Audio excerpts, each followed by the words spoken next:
வணக்கம். இன்றைய முக்கிய செய்திகள். தமிழ்நாட்டில் நடைபெற இருக்கும் 10 மற்றும் 12ஆம் வகுப்பு பொதுத் தேர்விற்கான தேர்வு அட்டவணை இன்று வெளியிடப்பட்டுள்ளது. வருகின்ற டிசம்பர் மாதம் முதல் விடுபட்டவர்களுக்கு கலைஞர் மகளிர் உரிமைத் தொகை வழங்கப்படும் என்று துணை முதல்வர் உதயநிதி ஸ்டாலின் அவர்கள் தெரிவித்துள்ளார். தமிழகத்தில் கடலூர், மயிலாடுதுறை மாவட்டங்களில் இன்று கனமழை பெய்ய வாய்ப்புள்ளதாக வானிலை மையம் தகவல் தெரிவித்துள்ளது. கோவை மாணவி வன்கொடுமை வழக்கில் 1 மாதத்திற்குள் குற்றப்பத்திரிகை தாக்கல் செய்ய முதலமைச்சர் மு.க. ஸ்டாலின் அவர்கள் உத்தரவிட்டுள்ளார். மண்டல பூஜைக்காக சபரிமலை ஐயப்பன் சுவாமி கோவிலின் நடை நவம்பர் 16ஆம் தேதி மாலை திறக்கப்பட உள்ளதாக தெரிவிக்கப்பட்டுள்ளது. சென்னை நகரில் கிண்டி ரயில் நிலையத்திற்கு அருகே 118 ஏக்கர் பரப்பளவில் மிகப்பெரிய சுற்றுச்சூழல் பூங்கா அமைக்கும் பணி நடைபெற்று வருகிறது. 22 கேரட் ஆபண தங்கத்தின் விலை சவரனுக்கு 800 ரூபாய் குறைந்து 1 சவரன் 90,000 ரூபாயாகவும் 1 கிராம் 11,250 ரூபாய்க்கும் விற்பனை செய்யப்பட்டு வருகிறது. இதனைத் தொடர்ந்து 1 கிராம் வெள்ளியின் விலை கிராமிற்கு 3 ரூபாய் குறைந்து 1 கிராம் வெள்ளி 165 ரூபாய்க்கு விற்பனை செய்யப்பட்டு வருகிறது. தமிழகத்தில் ரோட் ஷோ, பரப்புரை கூட்டங்களை கட்டுப்படுத்த நெறிமுறைகள் வகுப்பதற்கான அனைத்துக் கட்சி கூட்டம் நவம்பர் 6ஆம் தேதி நடைபெறும் என்று தமிழ்நாடு அரசு அறிவித்துள்ளது. தமிழகத்தில் அரசு பள்ளிகளில் மாணவர் சேர்க்கையை உயர்த்த நடவடிக்கை எடுக்க வேண்டும் என்று ராமதாஸ் அவர்கள் வலியுறுத்தியுள்ளார். தமிழகம் முழுவதும் 59 டிஎஸ்பிக்கள் பணியிட மாற்றம் செய்யப்பட்டுள்ளனர். கட்டாய கல்வி உரிமை சட்டத்தின் கீழ் தமிழ்நாட்டில் நடப்பாண்டில் 70,449 மாணவர்கள் சேர்க்கப்பட்டுள்ளதாக பள்ளிக் கல்வித்துறை தெரிவித்துள்ளது. தனியார் துறையின் முதலீடுகள், ஆராய்ச்சி மற்றும் மேம்பாட்டை ஊக்குவிக்கும் நோக்கில் 1 லட்சம் கோடி மதிப்பிலான சிறப்பு திட்ட நிதியை பிரதமர் நரேந்திர மோடி அவர்கள் தொடங்கி வைத்தார். ரயில்வே ஆட்சேர்ப்பு வாரியம் 2025ஆம் ஆண்டிற்கான மொத்தம் 2,569 காலி பணியிடங்கள் நிரப்புவதற்கான ஆட்சேர்ப்பு அறிவிப்பு வெளியிடப்பட்டுள்ளது.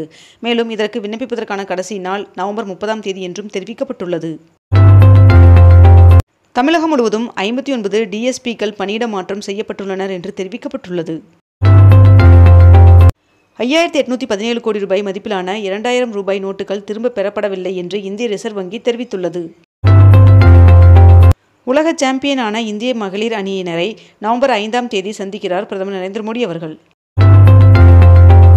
நவம்பர் 15 மற்றும் 16 ஆகிய தேதிகளில் நடைபெறும் டெட் தேர்விற்கான ஹால் டிக்கெட்கள் இணையதளத்தில் வெளியிடப்பட்டுள்ளது. தருமபுரி சிப்காட் தொழில் பூங்காவில் மேற்கொள்ளப்பட்டு வரும் கட்டுமான பணிகளை முதலமைச்சர் மு.க. ஸ்டாலின் அவர்கள் ஆய்வு செய்தார். தமிழகம் மற்றும் புதுச்சேரியில் உள்ள அனைத்து சட்டசபை தொகுதிகளிலும் இன்று முதல் டிசம்பர் 4ஆம் தேதி வரை வாக்காளர்களை கணக்கெடுக்கும் பணியை அரசியல் கட்சிகளின் பூத் ஏஜென்ட்கள் துணையுடன் அரசு ஊழியர்கள் மேற்கொள்ள உள்ளனர். மாணவர்கள் அறிவியல் மற்றும் தொழில்நுட்பத்தை அனுபவ ரீதியாக கற்க உதவும் வகையில் கோவையை சேர்ந்த மாணவி ரிதன்யா அவர்கள் வைப்ரன்ஸ் ஹப் என்ற புதுமையான இணையதளத்தை அறிமுகப்படுத்தியுள்ளார். தமிழக வெற்றிக் கழகத்தின் 64 கழக மாவட்டங்களுக்கான மாவட்ட அளவிலான மாணவர் அணி, மகளிர் அணி, தொண்டர் அணி, இளைஞர் அணி உள்ளிட்ட பதவிகளுக்கான பொறுப்பாளர்களை நியமித்து அக்கட்சியின் தலைவர் விஜய் அவர்கள் உத்தரவிட்டுள்ளார். சிதம்பரம் நடராஜ சுவாமி கோவிலில் 30 ஆண்டுகளுக்கு பின் நடைபெற்றது மகா கும்பாபிஷேகம். தமிழகத்தில் அடுத்த ஆண்டு மார்ச் மாதம் நடைபெற உள்ள 12ஆம் வகுப்பு பொதுத் தேர்விற்கான மாணவர்களின் பெயர் பட்டியலில் திருத்தங்கள் மேற்கொள்வதற்கான கால அவகாசம் நவம்பர் 7ஆம் தேதி வரை நீட்டிக்கப்பட்டுள்ளது. உலகக்கோப்பையை வென்ற இந்திய மகளிர் அணிக்கு 51 கோடி ரூபாய் பரிசுத் தொகையை அறிவித்தது பிசிசிஐ. ஈரோடு, கோவை வழியாக எர்ணாகுளத்திற்கு புதிய வந்தே பாரத் சேவை நவம்பர் 7ஆம் தேதி தொடங்கப்பட உள்ளதாக தெரிவிக்கப்பட்டுள்ளது. மாமல்லபுரத்தில் 90 கோடி ரூபாய் செலவில் புதிதாக பேருந்து நிலையம் அமைக்கப்பட்டு வருகிறது. மகளிர் உலகக்கோப்பையில் வெற்றி பெற்ற இந்திய மகளிர் அணிக்கு பிரதமர் நரேந்திர மோடி அவர்களும் முதலமைச்சர் மு.க. ஸ்டாலின் அவர்களும் அதிமுக பொதுச் செயலாளர் எடப்பாடி பழனிசாமி அவர்களும் வாழ்த்து தெரிவித்துள்ளனர். அனில் அம்பானி அவர்களின் குழுமத்திற்கு சொந்தமான 3,084 கோடி ரூபாய் சொத்துக்களை அமலாக்கத்துறை முடக்கியது. பீகாரில் வருகின்ற 6ஆம் தேதி முதல்கட்ட சட்டப்பேரவைத் தேர்தல் நடக்கவுள்ள தொகுதிகளில் இன்றுடன் பிரச்சாரம் ஓய்கிறது. குஜராத் மாநிலம் ஓகா நிலையத்திலிருந்து மதுரைக்கு வாராந்திர சிறப்பு ரயில்கள் இன்று இயக்கப்பட உள்ளதாக தெற்கு ரயில்வே அறிவித்துள்ளது. ஆசிய இளையோர் கபடி போட்டியில் தங்கம் வென்ற வீராங்கனை கார்த்தியா அவர்களுக்கு நடிகர் மன்சூர் அலிகான் அவர்கள் 1 லட்சம் ரூபாய் ஊக்கத்தொகை வழங்கினார். திருப்பத்தூர் மாவட்டம் ஜவ்வாது மலையில் 5000 ஆண்டுகளுக்கு முந்தைய புதிய கற்கால கற்கருவிகள் கண்டெடுக்கப்பட்டுள்ளது.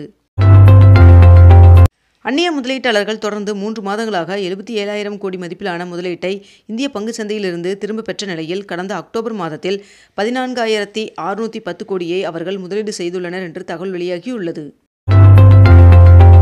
பிரதமர் நரேந்திர மோடி அவர்கள் பீகார் சட்டப்பேரவை தேர்தலை ஒட்டி பாட்னாவில் சாலை வலம் சென்று மக்களிடம் வாக்கு சேகரித்தார்.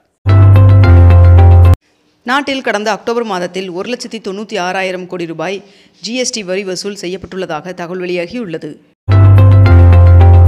சென்னை கண்ணகி நகரில் உருவாகி வரும் உள்ளரங்க கபடி மைதானத்தை துணை முதல்வர் உதயநிதி ஸ்டாலின் அவர்கள் ஆய்வு செய்தார். கடலோர எல்லைகளை கண்காணிப்பதற்கான CMS-3 செயற்கைக்கோளுடன் LVM-3 ரக ராக்கெட் வெற்றிகரமாக விண்ணில் செலுத்தப்பட்டது. CMS-3 செயற்கைக்கோளை விண்ணில் செலுத்தியதன் மூலம் இஸ்ரோ நாட்டிற்கு பெருமை சேர்த்துள்ளதாக பிரதமர் நரேந்திர மோடி அவர்கள் தெரிவித்துள்ளார். திருவாரூர் மாவட்டத்தில் குறுவை பருவத்தில் நேற்று வரை 2,52,000 மெட்ரிக் டன் நெல் கொள்முதல் செய்யப்பட்டுள்ளது. 36 தொழில்நுட்ப உதவியாளர் பணியிடங்களுக்கான நியமன ஆணையை முதலமைச்சர் மு.க. ஸ்டாலின் அவர்கள் வழங்கினார். வைகை அணையிலிருந்து சிவகங்கை மாவட்டத்தில் 2ஆம் கட்ட பாசனத்திற்காக 2,000 கனஅடி நீர் திறக்கப்பட்டுள்ளது. தமிழ்நாட்டில் வடகிழக்கு பருவமழை இன்று வரை இயல்பை விட 26% கூடுதலாக பெய்துள்ளது என்று வானிலை ஆய்வு மையம் தகவல் தெரிவித்துள்ளது. தமிழ்நாட்டில் வாக்காளர் பட்டியல் சிறப்பு தீவிர திருத்தத்தை நிறுத்தி வைக்க கோரி அனைத்துக் கட்சி கூட்டத்தில் தீர்மானம் நிறைவேற்றப்பட்டது. தமிழகத்தில் 7 நாட்களுக்கு மிதமான மழைக்கு வாய்ப்பு உள்ளதாக சென்னை வானிலை ஆய்வு மையம் தகவல் தெரிவித்துள்ளது. பெங்களூருவிலிருந்து கேரளாவுக்கு இயக்கப்படும் வந்தே பாரத் ரயிலுக்கு மத்திய அரசு ஒப்புதல் வழங்கியுள்ளது. இந்த வந்தே பாரத் ரயில் கோவை, திருப்பூர், ஈரோடு, சேலம் வழியாக இயக்கப்படும் என்றும் தெரிவிக்கப்பட்டுள்ளது. காஞ்சிபுரம் ஏகாம்பரநாதர் கோவிலுக்கு 23 கிலோ தங்கத்தில் 23 அடி உயரத்தில் புதிய தங்கத்தேர் செய்யும் பணி நிறைவு பெறும் நிலையில் இருப்பதாக கோவில் நிர்வாகம் தெரிவித்துள்ளது. ஐப்பசி மாத பௌர்ணமியை முன்னிட்டு திருவண்ணாமலைக்கு கிரிவலம் செல்ல உகந்த நேரம் அறிவிக்கப்பட்டுள்ளது. வந்தே பாரத் ரயிலானது கோவையில் நின்று செல்லும் என்று ரயில்வே அமைச்சகம் தகவல் தெரிவித்துள்ளது. திருவண்ணாமலையில் கார்த்திகை தீபத்தை ஒட்டி 4,700 சிறப்பு பேருந்துகள் இயக்கப்பட உள்ளதாக தெரிவிக்கப்பட்டுள்ளது. கல்லூரி மாணவர்களுக்கு விலையில்லா மடிக்கணினி வழங்கும் திட்டத்தின் கீழ் ஒரு மடிக்கணினியை 21,650ற்கு தமிழ்நாடு அரசு கொள்முதல் செய்ய உள்ளதாக தகவல் வெளியாகியுள்ளது. தாய்மானவர் திட்டம் பயணிகளுக்கான வயது வரம்பு 70லிருந்து 65ஆக தளர்த்தி தமிழ்நாடு அரசு உத்தரவிட்டுள்ளது. சென்னையில் கடந்த அக்டோபர் மாதத்தில் மெட்ரோ ரயிலில் 93 லட்சம் பேர் பயணம் செய்துள்ளதாக தகவல் தெரிவிக்கப்பட்டுள்ளது. அதிமுக தலைமை அலுவலகத்தில் வருகின்ற நவம்பர் 5ஆம் தேதி மாவட்ட செயலாளர்கள் கூட்டம் நடைபெற உள்ளது. இத்துடன் இன்றைய தலைப்புச் செய்திகள் நிறைவடைகின்றன. மேலும் இதுபோன்ற அண்மை தகவல்களை உடனுக்குடன் தெரிந்து கொள்ள நமது அக்னிபூ சேனலை சப்ஸ்கிரைப் செய்து கொண்டு தொடர்ந்து இணைந்திருங்கள். நன்றி, வணக்கம்.